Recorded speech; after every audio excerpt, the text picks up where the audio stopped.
Camera shoot চালু করো।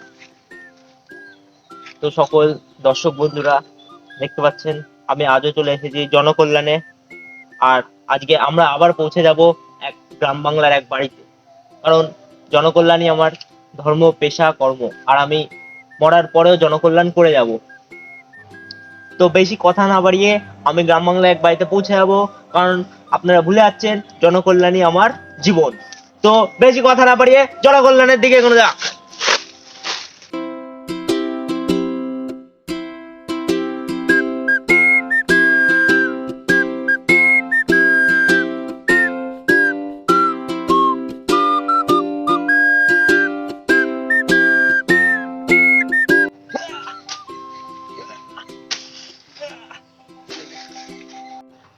এই এই কি করছিস এখানে?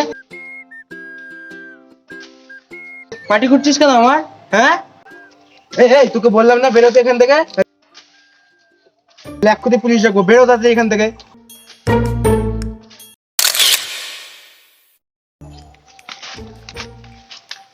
আরে ভাই, রেগে যাচ্ছেন কেন? আপনার বাথরুম কি পরিষ্কার আছে? কি জন্য? বুঝে গেছি, ছাড়ুন। কি বুঝেছেন আপনি? শুনুন, আমাকে একটা লাল হারপিক দিন, একটা নীল হারপিক দিন, একটু সার্ফ দিন, আর একটা ব্রাশ দিন। আমি এখনই আপনার বাথরুম পরিষ্কার করে দিচ্ছি। আরে সকাল সকালে কোন মাথা লেগেছে তোকে? লাস্ট বার বলছি চলে যা এখান থেকে, যা কিন্তু। এ গিয়ে কি আপনি এগুলো কি বলছেন? আপনি কি জনকল্যাণ ভুলে যাচ্ছেন? তোকে তো আমি এই দাঁড়ান একটু, দাঁড়ান, আপনি কি করছেন?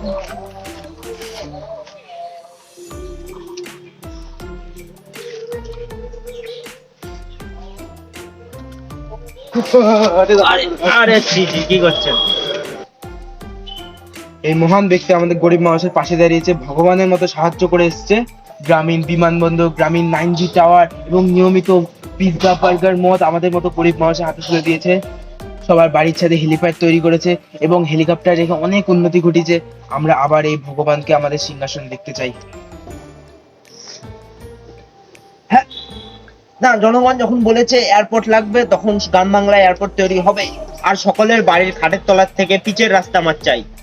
আর জনগণ যা যা দাবি রাখবে সব যাতে কমপ্লিট চাই।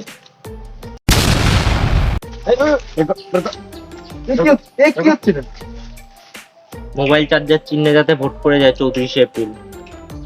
আর সবাইও যাতে ভোট দেয়, নয়তো সাপের গায়ে বোম লাগিয়ে তোর বাড়িতে ছেড়ে দেবো। 50 টাকা বের কথা দেয়, বের কর 50 টাকা। হ্যাঁ, একটা দে জানোয়ার। তো জনগণ বন্ধুরা, মোবাইল চার্জার চিহ্নে ভোট দিতে ভুলবে না। আর আপনারাও যদি নিজের বাড়ির খাটের তলা থেকে পিচের রাস্তা চান, তা ফাঙ্কি গায়কে সাবস্ক্রাইব করে দিও, আর বেল নোটিফিকেশনটাকে অল সেট করে দিও। বাই।